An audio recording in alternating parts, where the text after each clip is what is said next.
Olá, amigos internautas, companheiros e companheiras, estamos começando mais um programa Trabalhismo na História. E hoje eu vou entrevistar o professor Aníbal de Gouveia Júnior. Mas antes de ser professor, o senhor ia ser médico? Não, na verdade eu sou Aníbal de Gouveia Júnior porque meu pai era Aníbal de Gouveia. Eu sou proveniente de uma família das pessoas do Partido Comunista. Na nossa casa lá, na casa de família do meu pai, nós acolhemos o Prestes, a Olga Benário, e a trajetória toda minha era para ser médico. Meu pai era médico tisiologista, comprador, fundador, construtor do Sanatório Cardoso Fontes, do antigo IAPB, para a tuberculose. E no meio da trajetória, quando a gente está na universidade, eu entro na universidade mais ou menos nos anos de repressão, do AI-5, eu entro em 67, 68, e aí eu entro no campo da sociologia. Conheço professores do IFIX, da onde eu fiz o pré-vestibular, o vestibular, e passei e conheci a professora Ieda, que infelizmente estava sendo banida, expulsa do nosso país. Fiquei anos no IFIX, com todas as questões referentes à repressão, colegas sumindo, eu ali naquela luta, desisti da medicina e fui fazer sociologia. E obviamente eu gostaria de ter ingressado no ensino superior. Quando eu era criança, eu tive uma experiência muito rica. Eu fui passar uma temporada na Bahia, em Salvador, e lá eu me encantei pelas obras feitas pelos presidiários em esculturas sacras e não sacras em Jacarandá.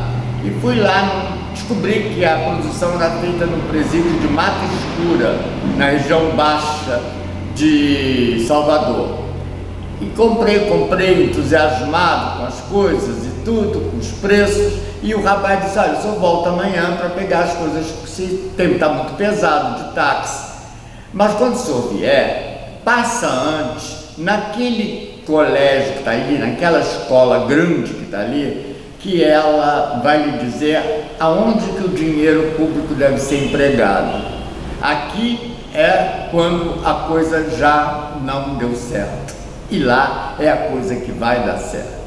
E lá fui eu, bati na porta, fui recebido pela diretora, que era Carmen Teixeira, irmã do Anísio Teixeira, e passei um dia lá. Ela me convidou para almoçar, fiquei lá encantado, na Escola Parque, feita pelo Anísio Teixeira. Está no livro A Telezinha Éboli, que o Darcy Ribeiro depois reedita.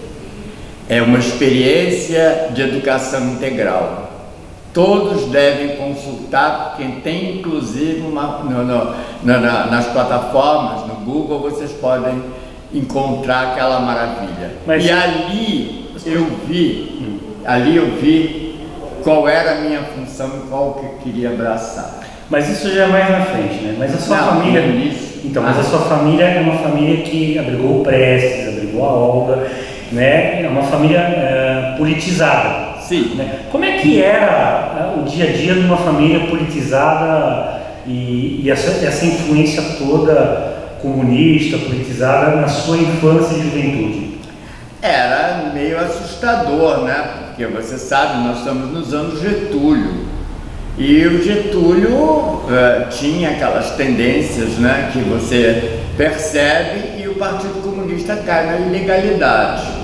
O Prestes justamente vai ser acolhido por esse aparelho escondido na nossa casa, na casa da minha família. Não era minha casa, já morava com meus pais no apartamento no Rio. E lá no Engenho Novo, no Meia, eles ficaram escondidos. Foram descobertos pela polícia do Filinto Miller. E obviamente que houve a queda do aparelho.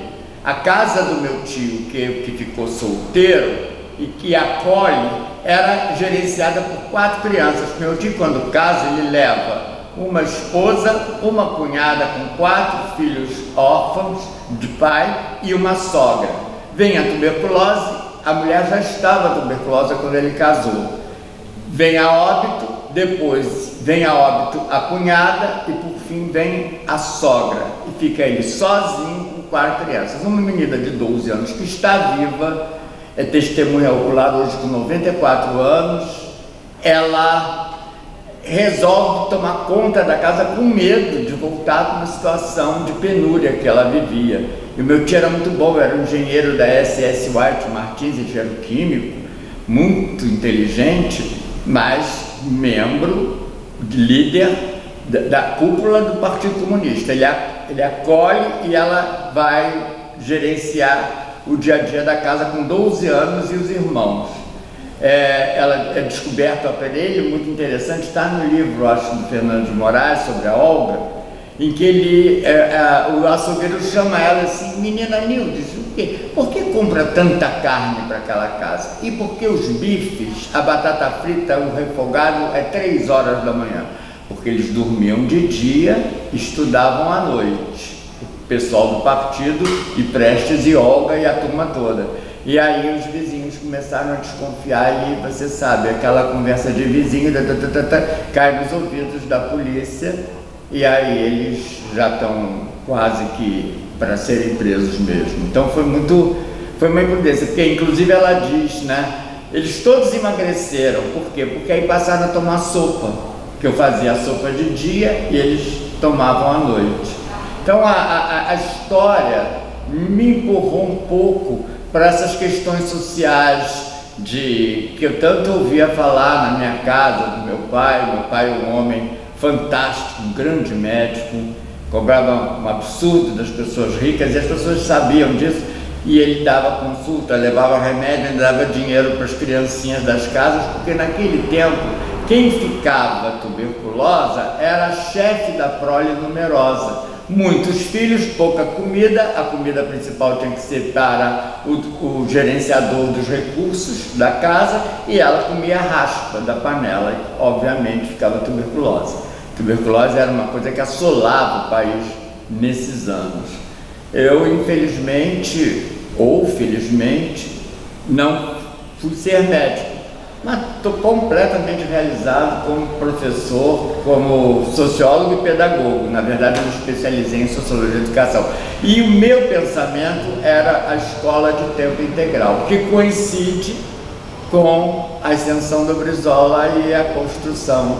Agora, tem essa juventude e essa infância ligada à questão do Prestes, à questão da obra, mas também vai para a universidade um período muito duro do Brasil, que é a ditadura militar.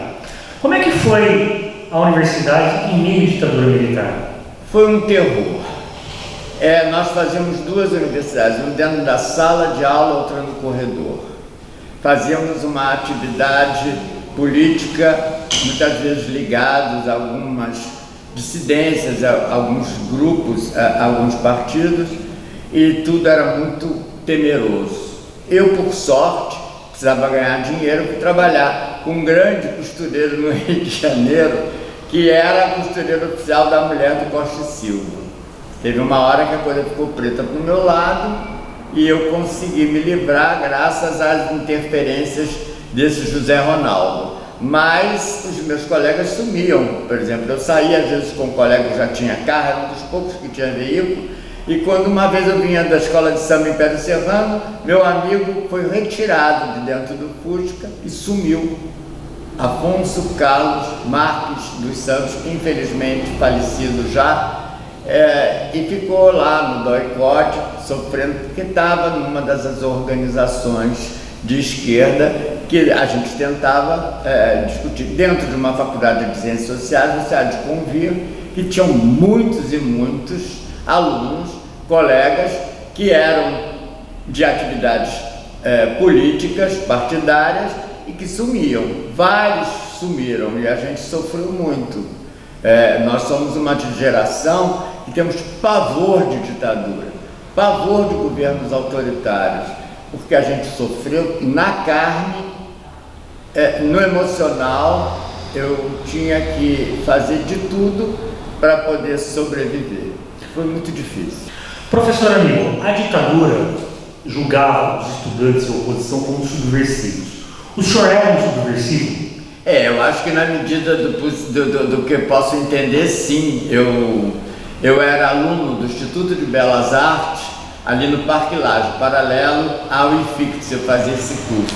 E lá nós tínhamos um diretório acadêmico, que na verdade, Movimento de Arte Popular. Ganhamos a eleição e trouxemos para o espaço do Parque Lage o movimento estudantil. Lá as grandes decisões do movimento estudantil, do Franklin Martins, do Daniel Arão, do Vladimir Palmeiras, era tudo lá nas madrugadas, porque o chefe lá do Parque Lage era do partido, era nosso simpatizante, então ele dava a cobertura. Quando havia alguma coisa de estranho, nós enveredávamos por dentro daquela mata ali e não tinha ninguém que achasse.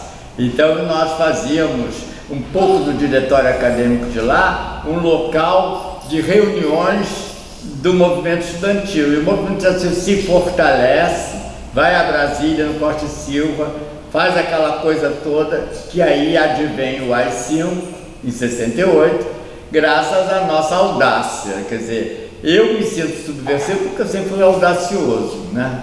E como acho que o programa dos CIEPs foi um projeto audacioso de transformação de uma sociedade que hoje seria outra se os CIEPs tivessem sido adotados pela população e pela direita e a própria alguns elementos de esquerda que boicotaram o projeto por questões partidárias.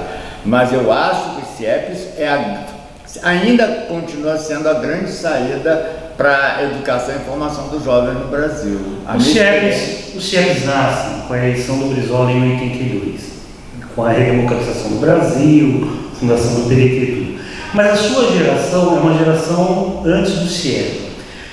A sua geração é uma geração que sonhou muito e lutou muito, mas também era muito inocente. Qual é a sua avaliação da sua geração na luta contra a ditadura para a gente chegar à redemocratização do Brasil? A sua avaliação hoje, mais seria sobre a sua geração na luta contra a ditadura e os seus sonhos? Nós éramos sonhadores, não tínhamos um amadurecimento, porque foi tudo muito rápido, né? A questão para nós, eu estou dizendo inclusive na minha visão, para nós era tudo muito assustador, porque era muito tenebroso, nós tínhamos muito medo, mas por outro lado a gente tinha muita audácia. A gente ia para a rua, a gente ia para a Avenida Rio Branco, a gente ia para Presidente Vargas. Eu levei muito saco de bola de gude para jogar no chão, para cair nos cavalos, que a cavalaria vinha em cima da gente. E era uma situação muito de muita luta. Nós não fomos nem alunos da sala de aula, nós éramos alunos de movimento, dos corredores, do IFICTS, ali no Largo São Francisco. E a minha geração ficou muito aterrorizada, porque afinal de contas os nossos colegas sumiam. O meu pai, quando em 64 adveio o golpe, sumiu. Eu fiquei 8 meses sem pai, sem saber onde é que estava, como estava vivendo. Eu vivia na janela do apartamento na esperança que ele chegasse a qualquer momento. É muito duro, é muito triste você ver os seus amigos sumirem, os seus amigos ficarem contando aquelas histórias do boicote, daquelas geladeiras, daquela tortura. Nós tínhamos medo, mas também tínhamos audácia, porque não tinha outra saída. Era muito duro, foram anos muito difíceis. Eu, sinceramente, depois a minha vida melhora muito, inclusive quando eu me profissionalizo. Por sorte, eu consegui fazer concurso para a escola, para a rede pública da cidade do Rio de Janeiro, da Prefeitura do Rio de Janeiro. Primeiro era do Estado da Guanabara, depois tem a fusão. Eu fui ser professor também no estado do Rio, de uma faculdade de pedagogia na Baixada Fluminense, que é onde à noite eu teorizava. Eu tive a sorte de ter a prática do dia a dia, da sala de aula, do professor de História, Geografia, e à noite professor da Faculdade de Sociologia, da Faculdade de Pedagogia em Sociologia, e eu pude organizar minha vida. E isso me traz uma experiência muito rica para depois dirigir o CIEP, que era um sonho meu, advindo, como eu já falei, desde o tempo que eu visitei o Centro Carneiro Ribeiro, lá na região dos Alagados, na Bahia. Ali eu tive uma luz, que eu vi o que eu queria. E na vida é muito interessante a gente ter metas e descobrir o que a gente quer da vida e focar no que a gente quer. E eu queria, na verdade, ser professor de história, ser diretor de escola. Nunca pensei que eu ia ganhar uma escola magnífica, que foi o CIEP, foi a grande realização da minha vida. Eu fui com 36 anos, hoje eu estou com 72, e se você me convidar para dirigir um CIEP, com a infraestrutura e a base do governo que nós tivemos, eu aceitaria tranquilamente com 72 anos, que eu me sinto jovem o suficiente para dirigir um CIEP de novo. Mas essa visita sua na Bahia, né, a escola projetada por Anísio Teixeira, é que ele desperta para a educação. O que lhe chamou a atenção para esse despertar para a carreira educacional? Eu acho que ali eu tive surpresa, fiquei surpreso da felicidade das crianças. É uma escola para 4.000 alunos, 1.000 em cada bloco, e no meio tinha escola-parque. Eles faziam alternado. Pela manhã, os que faziam escola-parque iam para a escola-classe. E à tarde, os que estavam de manhã na escola-classe tinham atividades na escola-parque. E a escola-parque ali no meio era uma coisa indescritível. Eu fiquei impressionado com tudo, com a comida, a organização, a felicidade das crianças, vindo de um presídio do lado e entrando naquela escola. Eu pensei que aquilo não era real, eu vivi um sonho. E ali eu tive uma luz, que é isso que eu ia fazer na minha vida. Aí a medicina foi embora, eu comecei a me desinteressar, me envolvi pelas questões sociais, fiquei nisso. Eu tinha 14 anos. Eu entro na universidade com 18. Então, dos meus 14 aos 18, eu só pensava em escola. Eu queria dar aula, eu queria ser professor. Eu acreditava que a gente ia construir uma sociedade melhor quando a gente tem uma escola, tem um projeto de levar crianças e fazer uma escola de qualidade para as crianças. Eu acho que a escola é o berço, porque a criança sai da família e aonde que ela vai ter o primeiro contato com a realidade social, a vida? Na escola.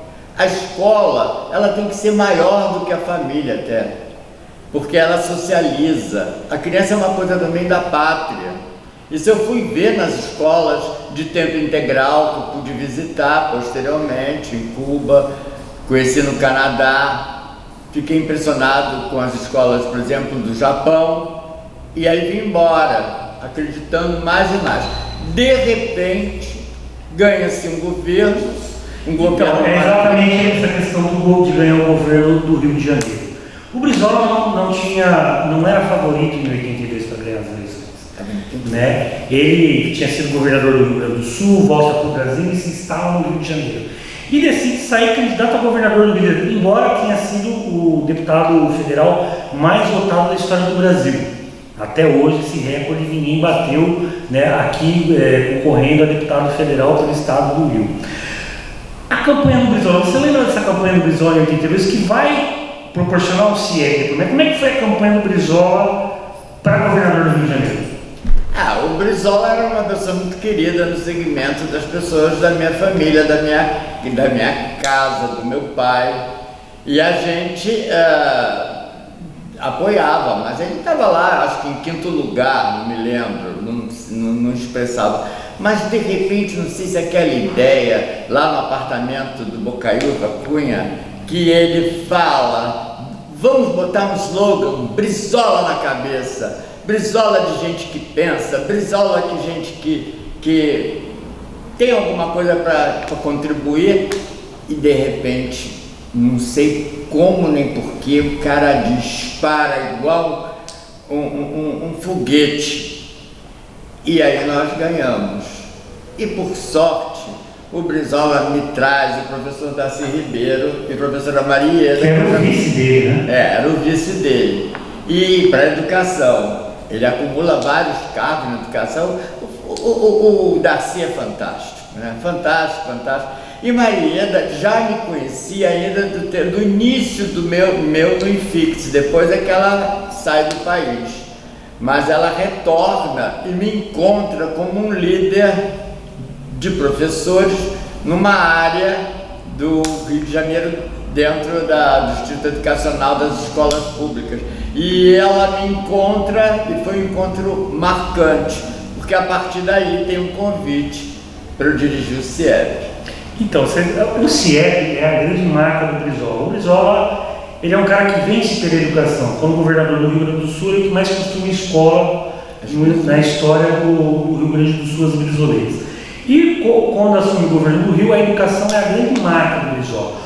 Como é que surgiu a ideia da escola tempo integral, que não é nova? No Brasil era revolucionária, mas existia no Japão, existia na Alemanha, né? Quer dizer, os países desenvolvidos sempre adotaram escola de tempo integral, né? Mas como é que surgiu no Rio de Janeiro essa ideia do CIEP, né? E o convite do senhor ser o primeiro diretor do primeiro CIEP do Rio de Janeiro, o CIEP Tancredo Neves?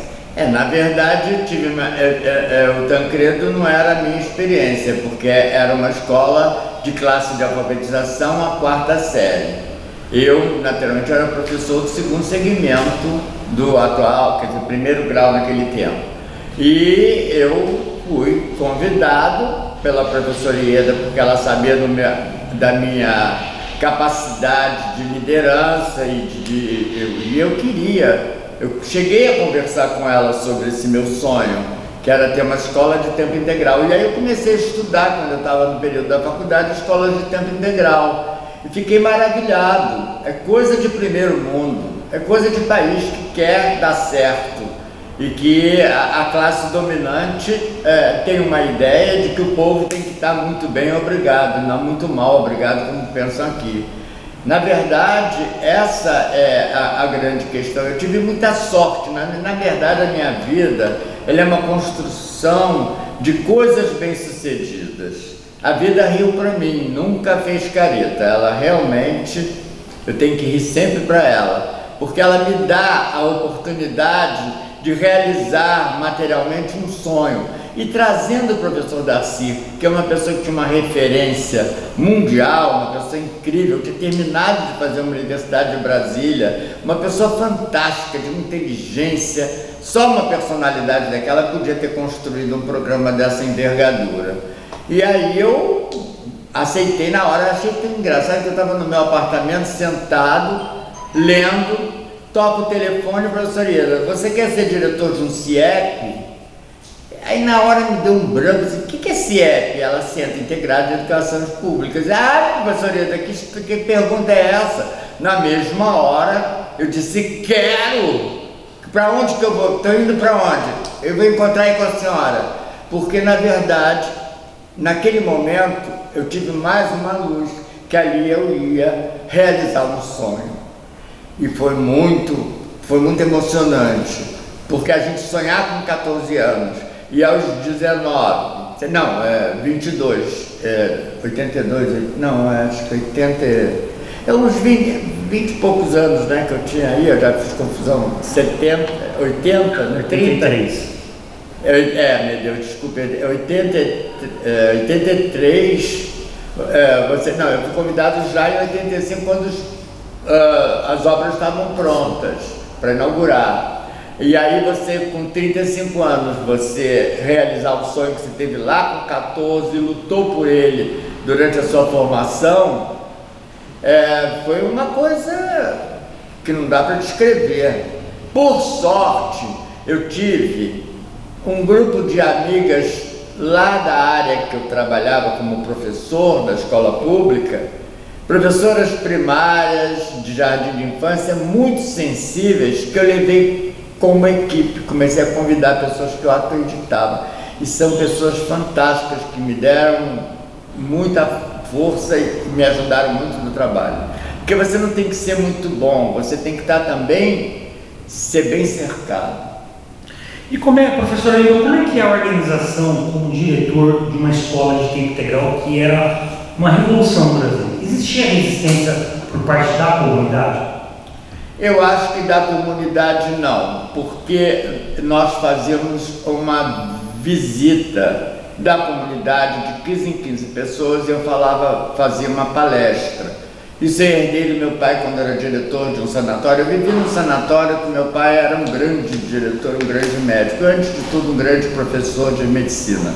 E ele dava aula para os internos que chegavam de 15 em 15 e eu ficava fazendo assessoria. E eu via a maneira como ele conduzia, abraçava quem chegava. E eu comecei a abraçar a comunidade, mostrando a qualidade da escola. Disse que aquilo era um palácio feito pelo Oscar Niemeyer. E é realmente uma construção deslumbrante no meio dessa tragédia urbana que são essas construções, esses aglomerados. A escola tinha espaço para a criança correr, tinha um pátio maravilhoso, tinha tudo que se necessitava para ter uma escola de qualidade, tudo que tem no primeiro mundo. É uma escola de primeiro mundo. E aí a comunidade começou a adotar a escola, a conservar a escola. As crianças começaram a tomar afetividade. Eu tinha um lema: estamos construindo a escola para o seu filho. As crianças: meu filho, seu Aníbal, eu quero que um dia você venha na reunião de pais do seu filho sentar na cadeira que você estudou. É completamente emocionante. E as crianças cuidavam da escola. Eu consegui uma coisa muito cedo, que foi a disciplina, o amor à escola, amor que vinha da mãe, que vinha do aluno, que vinha do professor, do inspetor. Essa ideia também da gente incluir no programa da FAPERJ a estrutura, o funcionamento do CIEP foi muito bem visto, foi muito bem, aconteceu de uma forma boa. Rapidamente as crianças já eram donas do espaço. O senhor está tocando num assunto importante, que é a questão do pertencimento, que a sociedade brasileira muitas das vezes não se vê pertencente dessa nação. O CIEP trouxe essa questão do pertencimento para a comunidade? Na orientação do professor Darcy, o CIEP tinha que ser um núcleo da festa, da alegria, do pensamento das comunidades. E isso ele foi de uma clareza fantástica. E eu percebi que esse pertencimento veio muito rápido, porque as pessoas que tinham muita necessidade de escola de qualidade, um espaço nobre no seu meio, no seu hábitat, elas perceberam o programa muito rápido. O programa era de fácil esclarecimento à população. Talvez no setor do professorado tenha tido algumas dificuldades que a gente tinha que trabalhar, mas vencemos. Nós vencemos porque a comunidade adotou, porque o projeto era um projeto do bem. Todo mundo percebia que as crianças estavam muito bem. Eu, por exemplo, é um tal de criança engordar que as camisas abriam assim o botão. Eu tive que fazer uma reciclagem. 2 dias sem uniforme, trazia o uniforme lavadinho, dobrado, as crianças herdavam da outra e eu tive que comprar só os 2 extremos, porque era da criança miúda da maior, porque era uma coisa tão bem organizada, a comida era tão bem, tudo era tão dentro. Aquele banho maravilhoso. Uma vez eu vou contar uma história rapidinho aqui. Tinha uma inspetora, uma senhora de idade, que era da comunidade, veio trabalhar, e eu disse: dona Edmar, eu queria que a senhora ficasse no banheiro das meninas, ensinando a elas a tomar banho. E aí a tia Edmar fez uma casinha com uma chaminé, e as meninas escreviam um bilhetinho, e ao entrar para o banho jogavam dentro daquela casinha, e ela abria a casinha uma vez de semana, e abria junto comigo. Tinha umas coisas assim fantásticas. Um dia eu abri um bilhetinho e estava escrito assim: tia Edmar, eu amo você porque você me ensinou a lavar os ouvidos. Aí eu disse: incrível, né? Como a criança percebe que o carinho, a qualidade de uma boa produção, Lavar os ouvidos era uma coisa importante para ela. Eu me debulhei em choro, porque era emocionante. As crianças adotavam a escola. Aprendi a escovar os dentes, né? É impressionante. A Tismar dava ponto. Como é que se mexe com a escova? Não é assim, porque senão está empurrando a sujeirinha para a gengiva.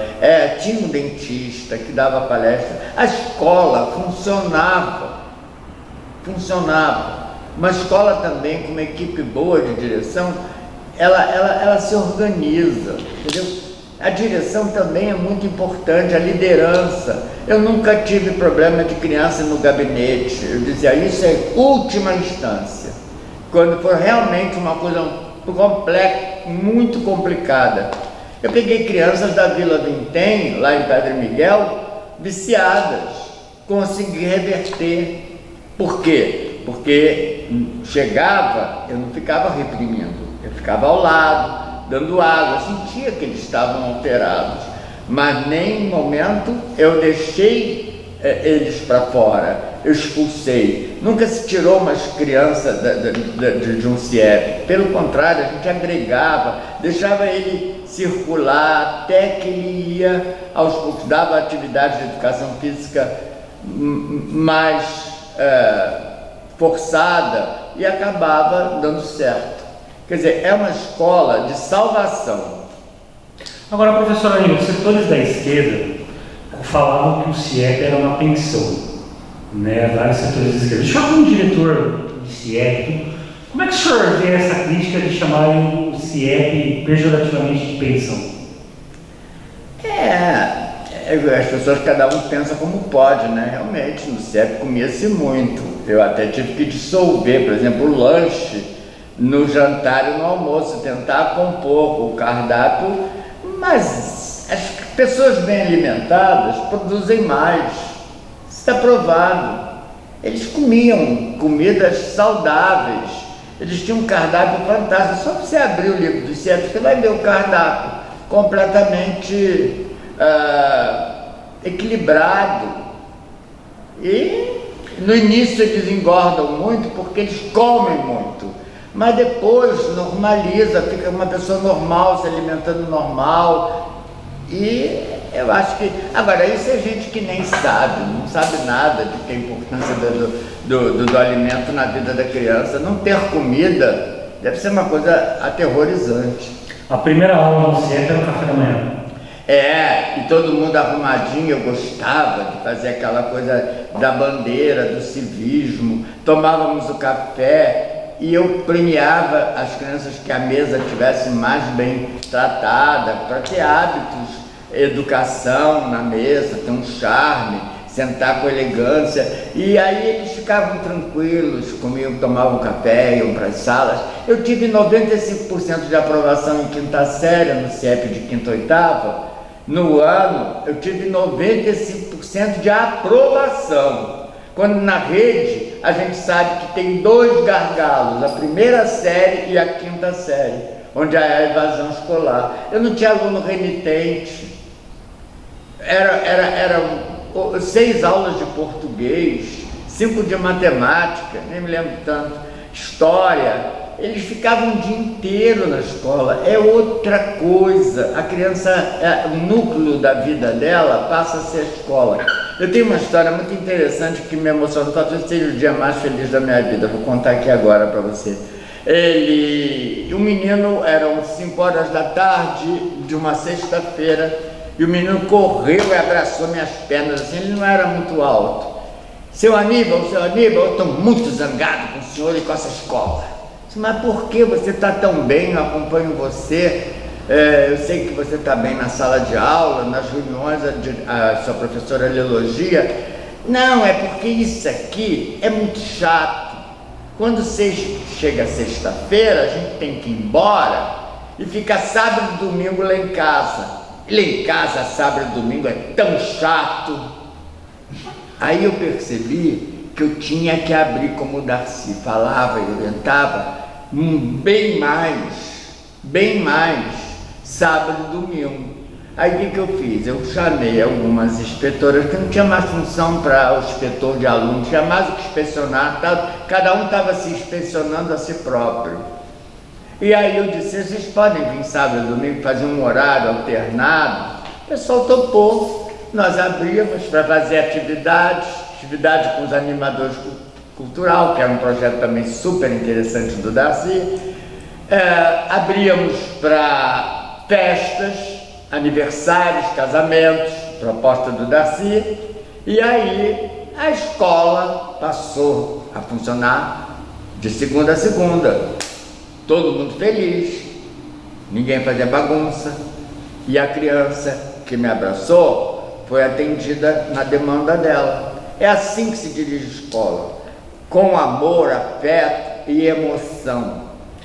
A escola, então, ela funcionava como central na sociedade, um fator central da sociedade.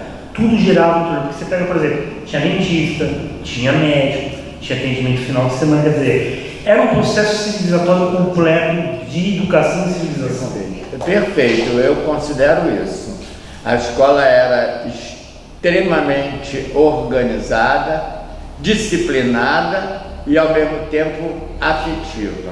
Era uma autodisciplina.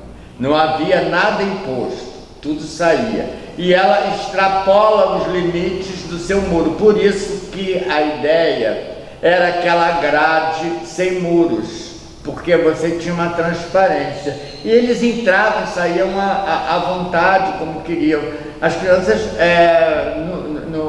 no final, saíam até um pouco mais tarde, ficavam brincando no pátio da escola, nas quadras, queriam ficar até escurecer. Depois entrava a educação juvenil, que é outra demanda extremamente interessante. Eu, às vezes, saía de casa às 6 horas da manhã, chegava meia-noite, porque fechava a escola e ficava lá, vinha para casa, chegava tarde da noite, dia seguinte, levantar de manhã cedo, porque a escola era adotada pela comunidade. E eu percebo que era, como era em Cuba, por exemplo, eu visitei exatamente o núcleo da vida da criança é a escola. Lá é diferente, eles vão para a siesta, almoçar com a família, de meio-dia às 3, depois voltam para dormir na escola. E depois aquele projeto também, Casa da Criança, que era fantástico. Quem teve aquela ideia era inteligentíssimo, porque a criança não saía da escola caso houvesse algum desequilíbrio na família dela, a mãe adoecia, o pai não podia cuidar das crianças, então a criança ficava lá na casa da criança por um período e continuava morando na escola. E eu acho que isso fazia com que não houvesse desistência. As desistências eram zero. Agora, professor, o Garcia Ribeiro sempre disse que a má educação no Brasil era um projeto das elites. O CIEP, muito se fala da questão arquitetônica, do tempo integral, mas o Garcia fez um projeto com todos os professores do estado do Rio para mexer na questão pedagógica, que terminou com o encontro de Mendes. Né? Como é que foi a construção pedagógica para o encontro de Mendes, que revoluciona no sentido pedagógico e curricular da escola no Rio de Janeiro? Eu acho que é um divisor de águas. Eu acho que o encontro de Mendes é descer, né? é mostrar a lucidez, a discussão, que era uma ansiedade de nós professores. Eu era professor representante da minha escola no meu distrito educacional na Penha, 22º distrito. E tínhamos a ansiedade e tínhamos as demandas que a gente ouve em Mendes. Pessoas esclarecidas. Marieta Linhares foi uma pessoa fantástica para o projeto, porque aquela mulher sabia tudo que referente à escola de tempo integral. Foi de uma lucidez, e a maneira como foi conduzido e os professores adotaram Mendes foi um sucesso. Na verdade, Mendes, nós ouvimos o que a gente estava precisando escutar. Mas é uma verdadeira democratização da questão do ensino, que discutir na base as mudanças, né? E quais as principais mudanças foram implementadas a partir de Mendes? Eu acho que a visão da questão da direção, a questão do currículo, a questão da qualidade da escola, algumas demandas que nós tínhamos como professores, a questão do turno, né? Escolas com 3 turnos, isso aí vai sendo tudo condenado no encontro de Mendes, e depois esse governo ele se orienta muito pela ansiedade, o conjunto de anseios que os professores tinham, que emitiram em Mendes. É um governo que abraça a educação como a salvação do sistema social. A escola é de tão boa qualidade, são escolas para durar. Você vê, por exemplo, um CIEP, você visita, tirando os que foram abandonados e destruídos, que é uma grande lástima, é como destruir um livro, né? Os que estão aí funcionando, você vai, por exemplo, mesmo que infelizmente não estão mais no projeto, mas, por exemplo, aquela unidade lá de Duque de Caxias, na Vila São Luís, que hoje foi cedida ao UERJ, é uma maravilha, o prédio não dá defeito, é uma escola construída para durar, é uma escola sólida. Agora, professor, escola não é concreto, não é tijolo, né? Escola é algo, escola é transformação, a escola é construção civilizacional, né? E o Dercy traz isso, né? E o encontro é fundamental para essa virada na questão educacional. Na verdade o Darcy já sabia o que ele queria, ele vai se fortalecer em Mendes, o Marieda também vão se fortalecer em Mendes, e eu percebo que a escola, o espaço físico da escola ajuda muito a organização dela. Uma escola com um bom banheiro, um bom chuveiro, um bom refeitório, uma boa cozinha, uma harmonia, espaços, salas especializadas, sala de artes, sala de dança, biblioteca com 1000 exemplares que o Darcy botou lá. Cada CIEP recebeu 1000 exemplares escolhidos pelos professores. Mas, professor, tudo isso, se não tiver um professor empenhado, uma direção empenhada, não funciona. Lógico, está provado. Quando não dava certo, porque estava mal dirigido. Quantos diretores com problemas bateram lá na minha porta, foram fazer uma visitinha? Tem até um nome, não vou dizer aqui, mas eu sei, vários amigos meus e tudo. Qual é o segredo que você tem do sucesso? Quer dizer, é isso. Se não for, também tem isso. A cabeça do diretor, queira ou não queira, e da equipe que ele carrega, e a contaminação que ele pode jogar, inclusive aos professores, eu acho que é fundamental. Agora, tem algumas histórias, professor amigo, interessantes. O Brizola te chamava para a última hora para ajudar a inaugurar a CIEP, Como é que são essas histórias, professor? Essa história é muito engraçada. No dia 31 de dezembro de 1986 para 87, se não falha a memória, que eu estou com 72 anos, né? A professora Marieda me liga para minha casa. Aníbal, daria para você abrir um CIEP agora às 10 horas para o Brizola conhecer? Porque ele disse que ele construiu um monte de brizolões e não conhece nenhum por dentro, nunca andou dentro de um que ele queria andar hoje. Professora, desculpe, mas eu estou com uma ceia na minha casa de Maricá, que eu estou indo, estou com 2 pessoas para fazer a comida, um monte de convidado, carro lotado de coisa, não dá. Ela disse, não, vai ter que dar, você tem um jeito. Faz o seguinte, pega um táxi, coloca as coisas na mala do táxi, manda a senhora lá, depois a gente resolve essa questão do táxi, do custo. Tudo bem. E você abre lá. Ela era assim, né, meio durona assim. Eu vou abrir, pronto, tá resolvido. Liga pro pessoal para ir para lá. Eu liguei para o pessoal chave, né? Aí, você sabe, um avisa pro outro, liguei pro pessoal das diretoras adjuntas, apanhei na entrada da Ilha, da Penha, que elas moravam por ali, porque elas são oriundas dali. Quando eu fui convidado, eu era professor na Penha.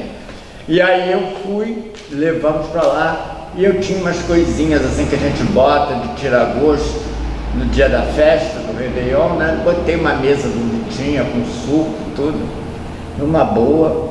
O Brizola ficou encantado. encantado. Quando ele chegou na sala de leitura, que ele viu aqueles livros, tudo organizado.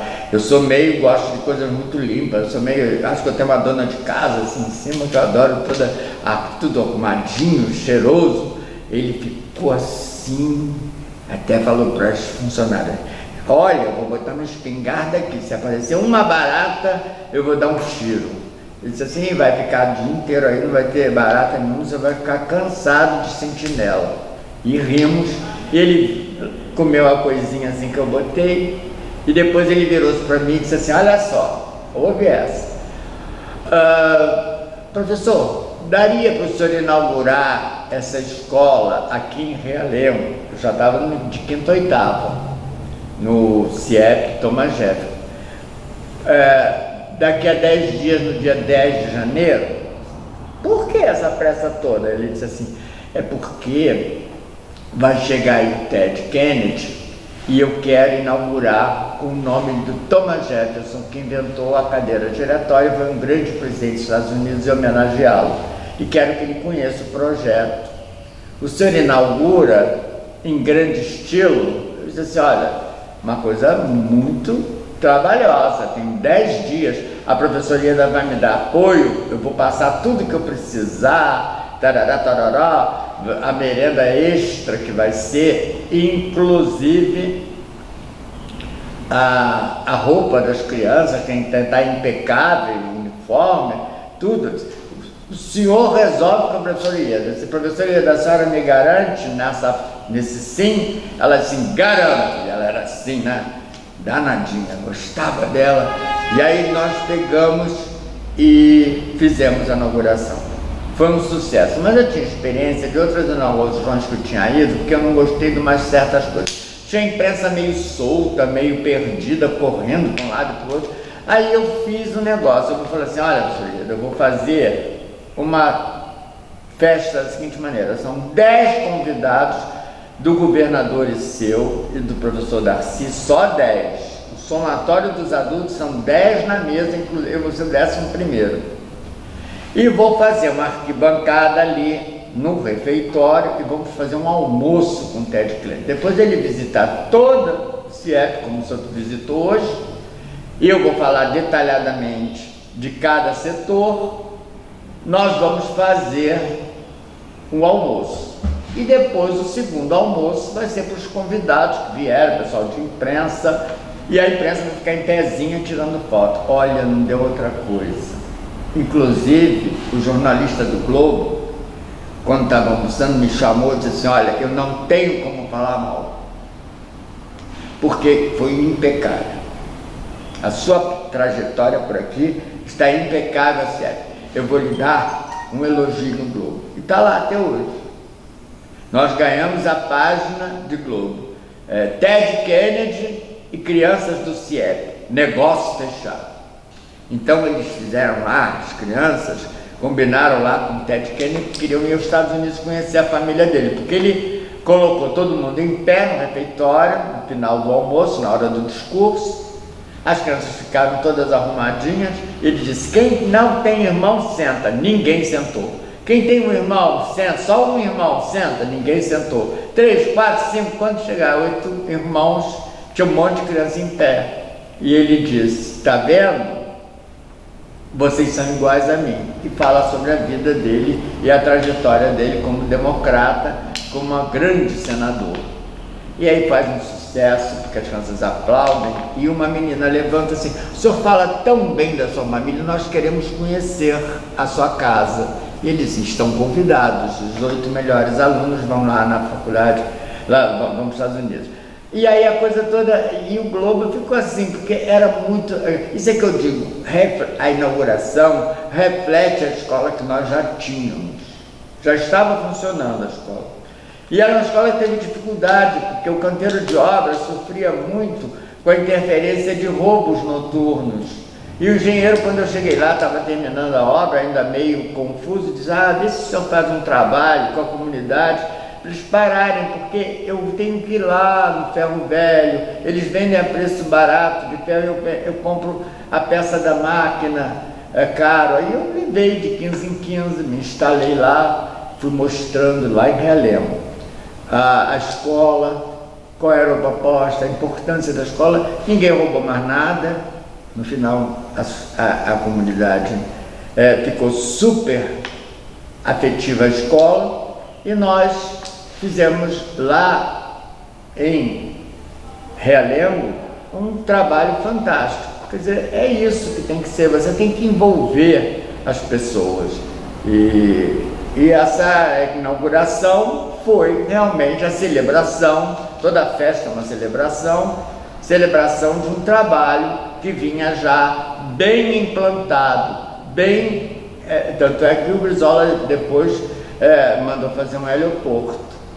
E todo celebridade, senadores, amigos intelectuais do Darcy, em vez de ir lá no Catete, que também ia no meu período, desciam lá no Thomas Jefferson de helicóptero e visitavam a escola, porque sabia que estava tudo funcionando direitinho. Esse é o segredo. Agora, há uma desproporção muito grande. O Darcy perde a eleição para governador, né, vem uma fase de destruição do CIEP, depois o Brizola também sai do governo. E uma coisa interessante, o Brizola construiu escola de tempo integral nas comunidades mais carentes, com piscina, com toda a infraestrutura. Era a invasão do Estado nas comunidades carentes. Depois de muitos anos vem com a invasão das UPPs. Fecham essas escolas, destrói as escolas e vem com a UPP. O que o senhor acha disso tudo? Eu acho que é uma sociedade caótica que estão construindo. É a antítese do que a gente fez. A gente mostrou que com a educação a gente reconstrói uma nação. A gente cria uma nação rica, boa, feliz. E o PP é exatamente aquela história que eu falei no início da entrevista, do presídio de Mata Escura e o centro educacional do Anísio Teixeira e de Carmen Teixeira. Repete-se a história de 64, que eu estava lá na Bahia, né? O PP é o fim do mundo, é a destruição, é a construção da repressão do que nunca deveria ter nascido. E o CIEP é a construção de uma felicidade plena. Uma sociedade organizada, se organiza, é uma cidade feliz. Isso é uma lógica, uma coisa tão simples. Os CIEPs é coisa de primeiro mundo, é coisa de gente que pensa, que ama, que tem afeto. As pessoas trabalhadoras que lutam, que talvez não tivessem a sorte da gente ter uma renda maior, essas coisas todas. E ele é uma escola de qualidade no meio de um caos. Aí, esses loucos destruíram os CIEPs, criticaram os CIEPs, porque a maldade venceu, e agora tem que construir o PP. Agora, o Darcy Ribeiro era um gênio, mas um gênio, assim, também que constrói o sambódromo, que é um escolódromo, né? Qual a avaliação que o senhor tem do professor Darcy Ribeiro? Né? O senhor que trabalhou para ele, né, como diretor do CIEP, deve ter tido alguns contatos importantes com ele. Qual a visão que o senhor tem de Darcy Ribeiro?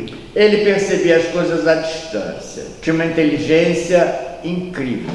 Tinha uma bagagem, era uma metralhadora. Acompanhar o raciocínio dele tinha que ser muito bom e tinha que ter muita experiência, porque ele era muito ágil. Uma pessoa extremamente agradável. Agora, tinha pressa. Ele tinha pressa, teve uma experiência muito rica na Universidade de Brasília, depois ele tem o exílio, mas ele se prepara, ele cria uma relação com os intelectuais da América Latina fantástico, ele é uma pessoa lúcida, ele está à frente do tempo dele. Constrói esse projeto, que é um mega projeto, num partido que adota, num governador que se torna amigo dele, com uma equipe muito boa. Ele é um grande tocador de obras também, se cerca de gente boa. Por exemplo, esse engenheiro Lelé, que faz escolas Lelé, isso é um gênio. Ele faz uma escola no alto do morro que a peça mais pesada da montagem, aquele joguinho de montagem, tem 90 quilos. As pessoas carregam e vão lá para cima fazer a escola lá em cima, aonde o acesso é difícil. O Darcy descobre essa gente toda. Ele é um descobridor de talentos. É uma pessoa super talentosa, que deixa um legado enorme, uma vida linda. E eu pude conhecer até, porque ele fez uma casa perto da minha casa lá em Maricá, que hoje eu moro em Maricá, moro aqui no Rio, em Maricá. Mas eu percebo que ele está à frente do tempo. Darcy é um lúcido, é um déspota. Professor, a sua visita na Bahia mudaria a vida, porque vem à luz ao senhor conhecer a escola projetada por Anísio Teixeira. O CIEP também muda a sua vida. O senhor hoje, passando tanto tempo, voltasse a ser diretor de uma escola de tempo integral, o que o senhor falaria hoje para o aluno que chegasse na sua escola de tempo integral hoje? Tudo que eu falei em 86, né? Você veio para uma escola do coração. Você veio na escola para fazer a escola do seu filho. Quem não quer ter um filho bem educado, numa escola de qualidade, bem alimentado, com tudo direitinho, um chuveiro, que várias crianças lá do CIEP, naquele tempo, desconheciam banho de chuveiro, porque tinham que carregar água. Quer dizer, a pessoa viver com dignidade. Hoje as crianças percebem, quer dizer, lá naquele tempo e hoje também, que é necessário uma escola de qualidade. Eles querem uma escola de qualidade. Eles querem crescer, eles querem... a educação cria novas perspectivas de vida, entendeu? A pessoa fica com a sua autoestima lá em cima. As crianças tinham uma autoestima, até na maneira de andar, muda a flexão delas, a educação física. Eu tinha, por exemplo, do CIEP, um núcleo de crianças que está lá no livro do CIEP, que aquele livro do CIEP, do Darcy, é todo feito nas unidades que eu dirigia, e você vai ver lá crianças fazendo manifestações de religiões de matriz africana. Por que não? E tinha também os evangélicos que faziam culto deles. Por que não? Né? O respeito às pessoas é importante. A escola tinha que refletir a pluralidade social. Exatamente. Porque o meu lema era, eu coloquei logo assim um estandarte na porta do CIEP: respeitando as diferenças, a gente constrói a igualdade. A igualdade está exatamente na construção dos respeitos aos diferentes. Você é diferente de mim, o cinegrafista é diferente, aqui o pessoal, a Zezé e o nosso amigo aqui também são diferentes, mas são unidos numa proposta de quê? De bondade e fraternidade. Importante a gente ser fraterno e ser bom, querer uma sociedade melhor. E essa sociedade, ela ensaiou um grande sucesso com o CIEP. Agora, professor, o Darcy Ribeiro vai completar 100 anos no ano que vem. É um dos nomes mais celebrados e importantes da intelectualidade brasileira. Se o senhor pudesse hoje ver o Darcy falar alguma coisa do Brasil, o que o senhor falaria para o professor Darcy Ribeiro? Darcy, muito obrigado por você ter sido tão lúcido. Não precisava ser tanto. Você fez um bem para esse país que a gente não tem como medir. A felicidade, você levou o Brasil para uma experimentação de primeiro mundo. E o Brasil que você queria, se tivesse acontecido, não era essa tragédia que a gente está vivendo hoje, né? Nós éramos um país com nós somos com grande possibilidade, mas infelizmente eu gostaria muito que você voltasse. Muito obrigado, professor.